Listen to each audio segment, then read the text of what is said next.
Era una vez una antigua residencia al final de la calle, conocida por los lugareños como la Mansión Vacarescu. Con sus paredes de granito oscuro y sus ventanas que parecían vacíos ojos negros, había estado deshabitada durante décadas. La gente del pueblo apenas susurraba su nombre, murmurando cuentos de espíritus atrapados en su interior y de una maldición que parecía flotar en el aire como la espesa neblina que eternamente la envolvía. Aquella tarde, un grupo de jóvenes del pueblo vecino, liderados por el curioso Samuel y la valiente Elena, habían decidido explorar la casa con la intención de desenterrar sus secretos. Samuel era un chico de cabellos oscuros y mirada penetrante, poseía una mente aguda y un corazón valeroso. Elena, por su parte, con su cabello rojo fuego y ojos esmeralda, era conocida por su coraje y su habilidad para tranquilizar los ánimos con solo unas palabras. ¿Están seguros de que quieren hacer esto?, preguntó Lucas, el menor del grupo, con una voz temblorosa que apenas se elevaba sobre el viento otoñal que barría las hojas secas a su alrededor. Los fantasmas no son más que cuentos para niños, respondió Samuel con una sonrisa confiada, aunque en el fondo, una sombra de duda cruzó su mente. Elena asintió, colocando su mano sobre el hombro de Lucas en un gesto tranquilizador. Atravesaron el antiguo portón de hierro, el cual chirrió como un lamento al ser empujado. La casa se erguía imponente frente a ellos, y aunque la luz del día comenzaba a desvanecerse, las sombras parecían jugar entre los arbustos y las columnas retorcidas, danzando con un propósito desconocido. Dentro de la casa, el aire estaba quieto y pesado, casi como si respirara lentamente con una vida propia. Los pisos de madera crujían bajo sus pasos, cada sonido amplificado por el silencio sepulcral. Las paredes estaban adornadas con retratos de la familia Vacarescu, cuyas caras distorsionadas por el tiempo observaban con ojos inertes pero acusadores. «¿Oyen eso?», murmuró Marta, la amiga escéptica, una joven de intelecto agudo y oídos finos que se jactaba de no creer en supersticiones. Todos se detuvieron, escuchando el eco de algo que no podían describir, un murmullo que se arrastraba entre las sombras. Con una linterna en mano, Samuel lideró al grupo por un pasillo que parecía no tener fin. Las puertas a ambos lados estaban cerradas, pero una en particular, al final del pasillo, estaba entreabierta, invitándolos a entrar. Su curiosidad pudo más que su miedo, y se adentraron en la habitación. Era una biblioteca inmensa, con estantes de libros hasta el techo y una gran mesa central cubierta de documentos amarillentos por el paso del tiempo. Algo en esa habitación era diferente. Una brisa fría recorría el espacio, y las velas que habían encontrado apagadas en la mesa, se encendieron de repente con un soplo que no tenía fuente. «Debe haber una explicación lógica», empezó a decir Marta, aunque su voz se apagó cuando una figura translúcida emergió de la pared norte. Su forma era claramente la de un hombre, vestido con ropas de otra época, que los miraba con un gesto de imploración silente. Eso no puede ser real», tartamudeó Samuel, retrocediendo. «Por favor, ayuden a mi familia», dijo el espectro con un susurro que parecía venir de todas partes y de ninguna al mismo tiempo. El grupo permaneció inmóvil, cautivado tanto por terror como por asombro. El fantasma comenzó a narrar la historia de su familia, los Vacarescu, y de un tesoro oculto que había sido la fuente de su ruina. Habló de cómo, en su afán de protegerlo, habían invocado sin saberlo a una criatura sombría que ahora acechaba la mansión, atrapando sus almas en una prisión eterna. «La única manera de liberar a mi familia y a mí mismo es devolviendo el tesoro a su lugar de descanso original, bajo la luna del solsticio», explicó la aparición antes de desvanecerse en el aire gélido que envolvía la habitación. Entre miradas de asombro e incredulidad, decidieron actuar. «Tenemos que encontrar ese tesoro», dijo Elena con determinación. «Por ellos y por la verdad que se oculta en esta casa».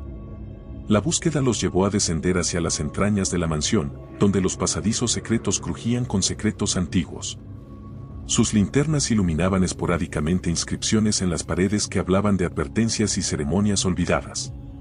El tiempo parecía distorsionarse, y las sombras jugaban con sus miedos y dudas. Finalmente, en una cámara subterránea custodiada por estatuas grotescas, encontraron el cofre que contenía el tesoro. A su lado, yacía el espectro de una criatura hecha de oscuridad y odio, sus ojos brillando con una avidez maliciosa. Al ver el cofre, la entidad se levantó y se precipitó hacia ellos. «No podemos llevarnos el tesoro», gritó Lucas, paralizado por el temor. «¿Eso es lo que quiere?». «No», exclamó Elena. debemos terminar con esto. Y con una audacia que pareció encender el aire mismo, tomó el cofre en sus manos y lo alzó por encima de su cabeza. La criatura chilló y retrocedió, como si el brillo del oro puro la quemara. «Es ahora o nunca», dijo Samuel, tomando la mano de Elena. «Vamos». Con la criatura en su persecución, el grupo corrió a través de los túneles, ascendiendo hacia el jardín de la mansión, donde el solsticio estaba en su punto más álgido bajo una luna llena y radiante. Allí, con manos temblorosas pero firmes, enterraron el cofre en la tierra sagrada marcada por una cruz de piedra antigua. La criatura, al acercarse a la luz de la luna y al tesoro enterrado, emitió un grito desgarrador antes de disolverse en nada, liberando decenas de esferas de luz que se elevaban al cielo. Eran las almas de la familia Vacarescu, finalmente libres. El pueblo despertó al día siguiente al rumor de que la casa Vacarescu había colapsado por completo durante la noche. Sin embargo, los jóvenes sabían la verdad de la maldición rota y de las almas liberadas. Samuel y Elena, junto con sus amigos, eran considerados héroes entre aquellos que conocían la verdadera historia. Habían enfrentado sus miedos, habían revelado los secretos y habían puesto fin a una maldición que había asolado la mansión durante siglos. La casa al final de la calle no era más que un recuerdo, pero el legado de aquellos que la habitaron y la valentía de unos jóvenes que desafiaron la oscuridad permanecería por siempre en la memoria del pueblo. Y en las noches de luna clara, se decía que se podía ver cómo las almas agradecidas de los Vacarescu danzaban entre las estrellas, libres al fin.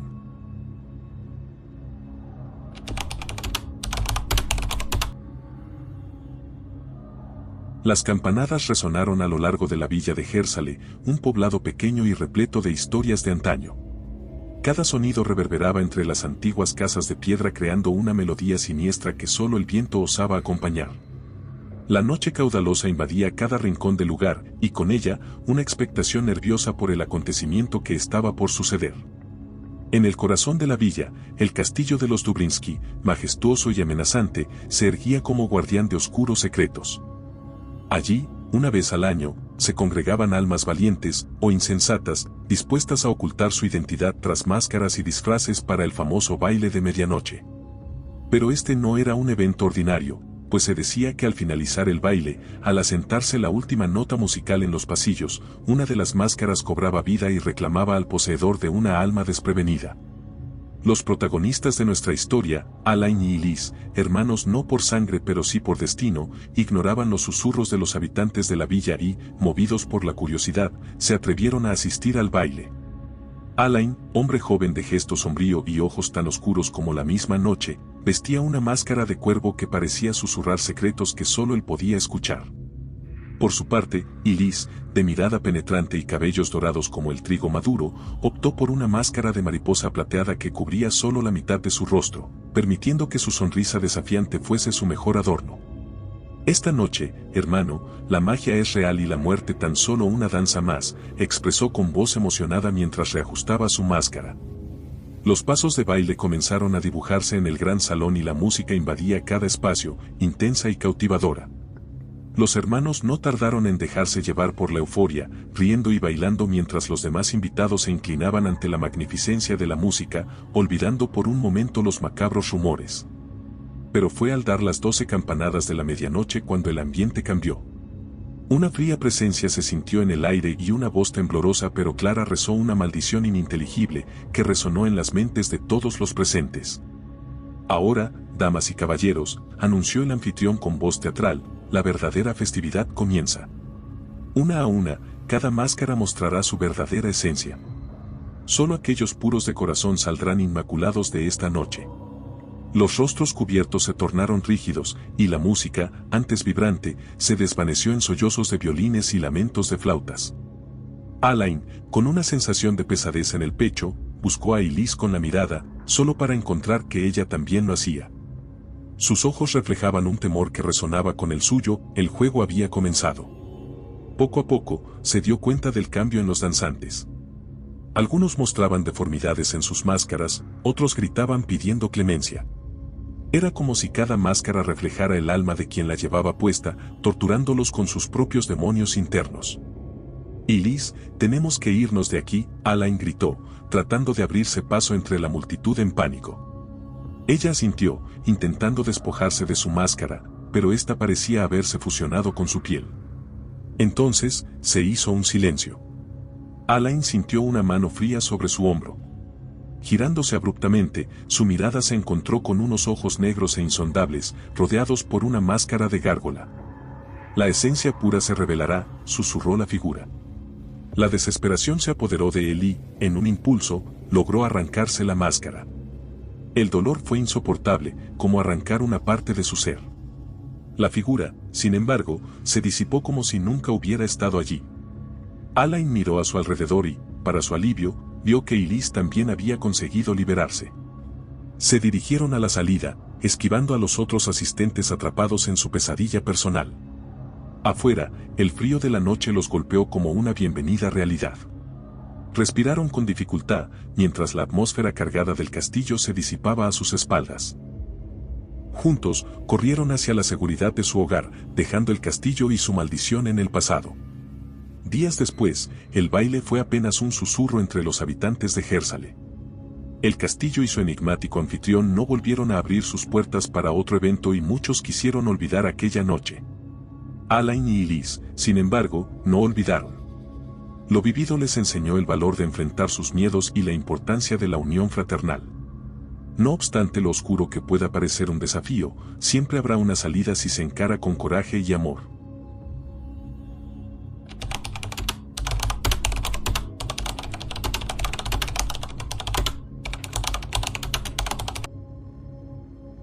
La causa nunca se había esclarecido, y los rumores apuntaban a un amor imposible que la llevó a la locura y la muerte. Leonardo, no obstante, estaba convencido de que había más en la historia. Una tarde, mientras revisaba una libreta polvorienta que había encontrado en el estudio, un viento repentino cerró la puerta de un golpe. La temperatura de la habitación descendió, y las velas que había encendido parpadearon como si estuvieran a punto de extinguirse.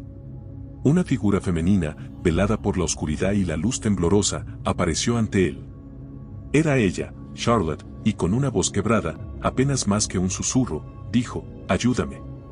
Sobresaltado pero decidido a encontrar la verdad, Leonardo le siguió. Charlotte lo guió a un ala secreta de la mansión que ni siquiera aparecía en los planos.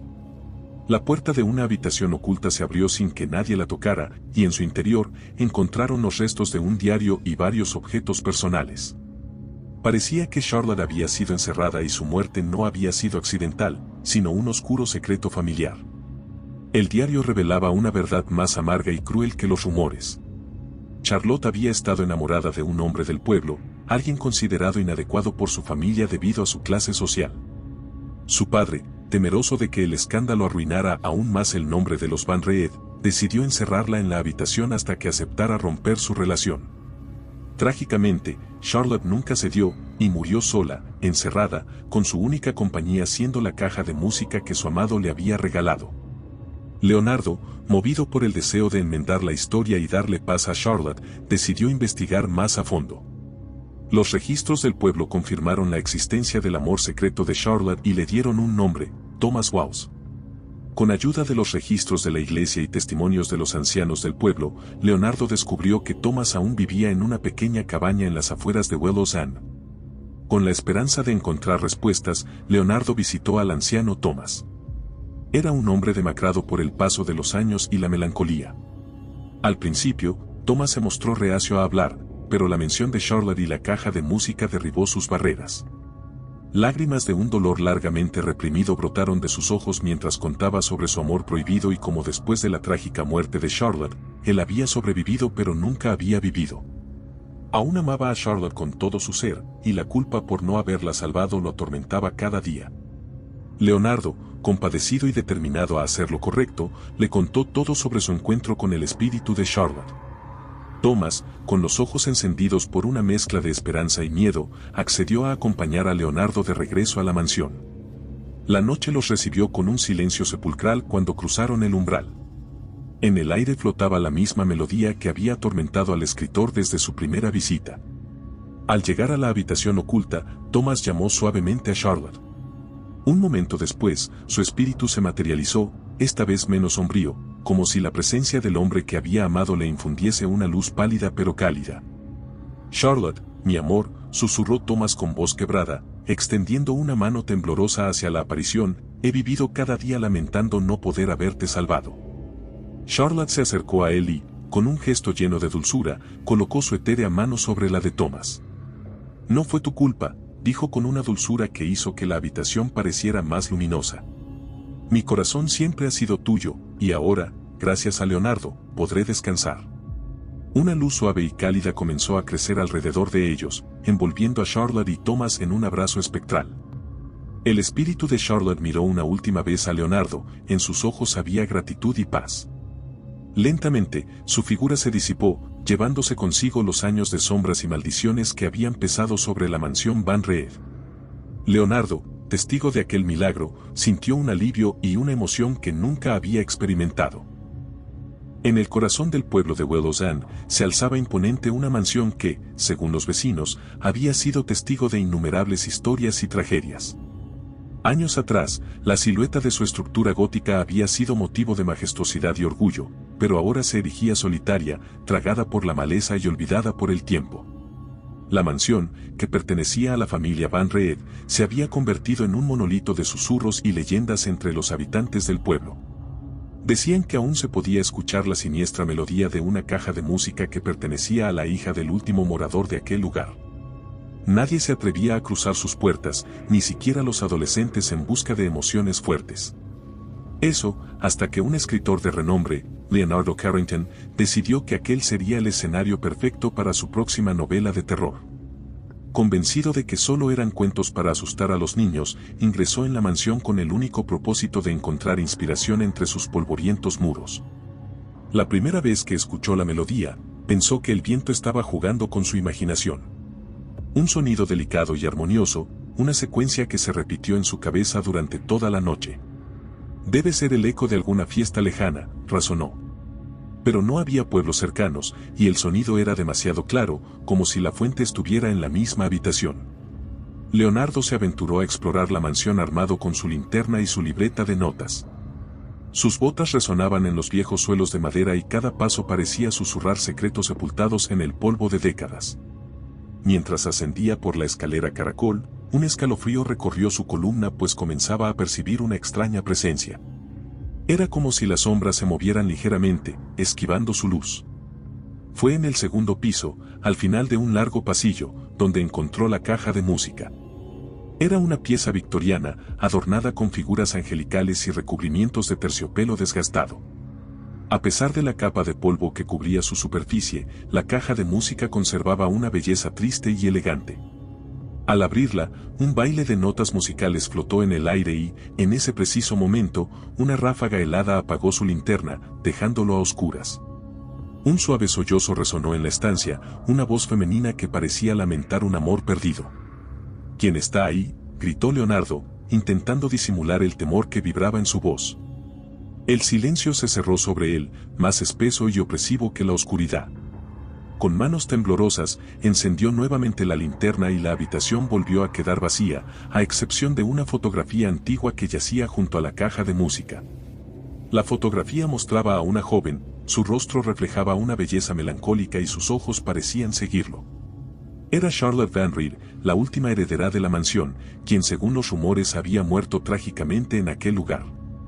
Sintiendo la presión de la mirada de Charlotte, Leonardo decidió que era hora de volver al pueblo y regresar por la mañana, cuando el sol disipara las sombras y su racionalidad regresara.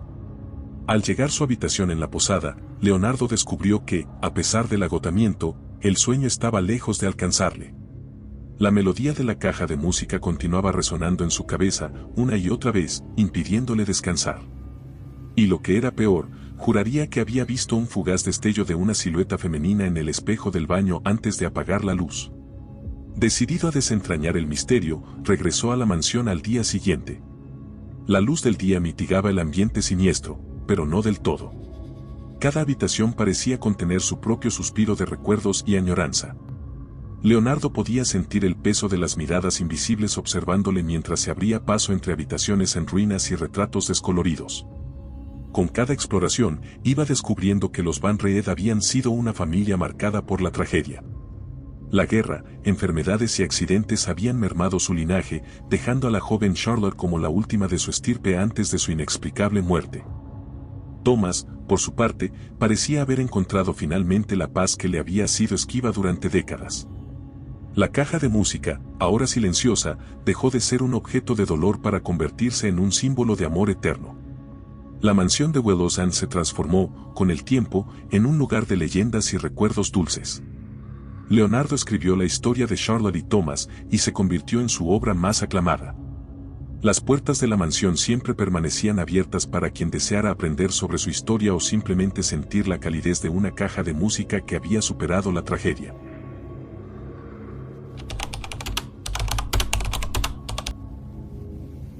Una vez, en el corredor de los Montes Cárpatos, yacía olvidada una mansión cuyos muros se erguían gloriosos en siglos pasados.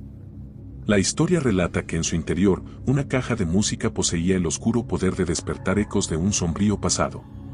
Era un objeto de belleza sin igual, elaborada por un artesano cuyo nombre se había perdido en las sombras de la historia. La caja, adornada con incrustaciones de piedras preciosas y figuras que danzaban en espirales sombrías, ocultaba en su seno una maldición tan antigua como la propia mansión. Cecilia, una joven intrépida y curiosa, junto a su atento y escéptico compañero, Fernando, decidieron adentrarse en los secretos de la mansión tras heredarla en circunstancias misteriosas.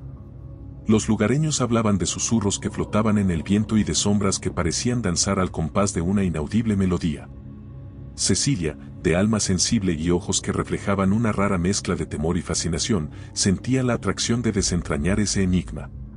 La puerta principal, tallada en roble oscuro y adornada con extrañas figuras inquietantes, chirrió al abrirse, un sonido que parecía el gemido de la mansión misma, que despertaba después de largos años de letargo. Sus pisadas resonaban en el gran vestíbulo, una sinfonía de ecos que se perdía en las alturas. Fernando, más racional pero no menos interesado, miraba con escepticismo los cuadros de ancestros que parecían seguirles con la mirada. El crepitar de la madera se unía a sus pasos mientras ascendían por la gran escalinata central, observados por el inamovible polvo del tiempo. La luz de las linternas descubría a su paso cortinajes que, en otros tiempos, habrían sido suntuosos y ahora no eran más que harapos descoloridos por el paso de los años. «Aquí hay historia, y hay dolor», murmuró Cecilia, sintiendo un escalofrío recorrer su espina dorsal. Mientras exploraban, un súbito golpe les sobresaltó. Provenía de un viejo estudio lleno de libros desgastados por el uso y extrañas reliquias. Al ingresar, sus ojos se toparon con la caja de música, cuya presencia en el silencio parecía casi ensordecedora. «No puede ser esto», Cecilia se acercó con cautela, sus dedos rozaron la superficie fría y un estremecimiento la atravesó. Al abrir la tapa, una melodía fluyó por el espacio, una serie de notas que aunque hermosas, causaban una inmensa melancolía y un irrefrenable miedo. Cuando la música comenzó, algo en el ambiente cambió, Fernando sintió como si el aire se espesara. «Cecilia, hay que irnos», dijo con una voz que denotaba urgencia. Pero ella, ensimismada por la melodía, no respondió. Los retratos en las paredes parecían cobrar vida, sus ojos brillaban con una luz tenue y sus expresiones, antes neutras, reflejaban ahora diferentes emociones. El estudio estaba ya poblado de susurros, como si los antiguos moradores de la mansión estuviesen comentando la intrusión. Los jóvenes se miraban desorbitados, preguntándose si lo que veían era producto de su imaginación o si la mansión había revivido su pasado oscuro bajo la influencia de la caja maldita. «No quiero estar aquí para averiguarlo», dijo Fernando asiendo a Cecilia por el brazo. No obstante, al intentar salir del estudio, la puerta se cerró con estrépito, como si una fuerza invisible les impidiese abandonar el lugar. «Es la melodía», gritó Cecilia, «nos quiere mostrar algo». Y no se equivocaba, pues de las sombras emergieron figuras etéreas, vestigios de aquellos que un día habitaron y perecieron en la mansión. Una mujer de época, vestida con un traje victoriano y un semblante de desolación infinita, se materializó frente a ellos. «Huid de este lugar maldito», advirtió con una voz que era un susurro y un lamento a la vez. «Este objeto convoca a los males que aquí sucedieron, es una prisión para nuestras almas». Fernando y Cecilia, aterrorizados pero incapaces de apartar la vista, comprendieron que ellos eran la única esperanza para esas almas en pena. Los sucesos se desarrollaron con una rapidez abrumadora. La mansión entera cobró vida, cada habitación desvelaba un nuevo episodio de su oscuro legado. Vieron a través de los ojos de las sombras cómo la tragedia se cernió sobre la familia de la mansión, cómo la caja de música fue el epicentro de envidias, traiciones y asesinatos. La caja de música parecía absorber la tragedia, convirtiéndose en el receptáculo del dolor de la familia. La pareja comprendió que debían acabar con la maldición que aprisionaba a los espectros de la mansión. En un acto desesperado, mientras las sombras los rodeaban y la música alcanzaba un crescendo sobrecogedor, Cecilia y Fernando buscaron algún indicio, algo que pudiera darles una respuesta. Y lo hallaron, grabado en el reverso de la caja, un conjuro de liberación que requería un acto de pura valentía y compasión. Al unísono, y con el corazón latiendo al ritmo de la terrorífica melodía, pronunciaron las palabras del conjuro. Los espectros parecían agitarse, como si fueran llevados por una tormenta sobrenatural. La caja de música emitió un sonido lastimero, como el de un ser vivo que se resiste a morir, y con un estruendo final, se quebró en 1000 pedazos. Al instante, la tensión en el aire desapareció y la mansión retornó a un estado de calma sepulcral. Las sombras, ahora serenas y agradecidas, se desvanecieron en destellos de luz que iluminaron cada rincón del lugar. La mujer de la época victoriana le sonrió por última vez antes de disiparse, su expresión de paz era reflejo de la liberación alcanzada. Cecilia y Fernando, exhaustos pero aliviados, se abrazaron fuerte, sabiendo que habían puesto fin a la maldición. La mansión, liberada de su pasado, parecía ahora menos siniestra y, aunque el recuerdo de aquella noche siempre estaría presente, Cecilia y Fernando sintieron que se había cerrado un capítulo oscuro. Decidieron conservar la propiedad, restaurarla y convertirla en un refugio de historias, no de terror, sino de redención. Años después, la mansión volvió a erguirse majestuosa, sus muros ya no escondían secretos oscuros, sino que narraban una historia de coraje y amor. Y aunque a veces, en las noches quietas, los nuevos moradores creían percibir una nota musical perdida, era solo el viento jugando travieso entre los árboles, libre de cualquier maleficio.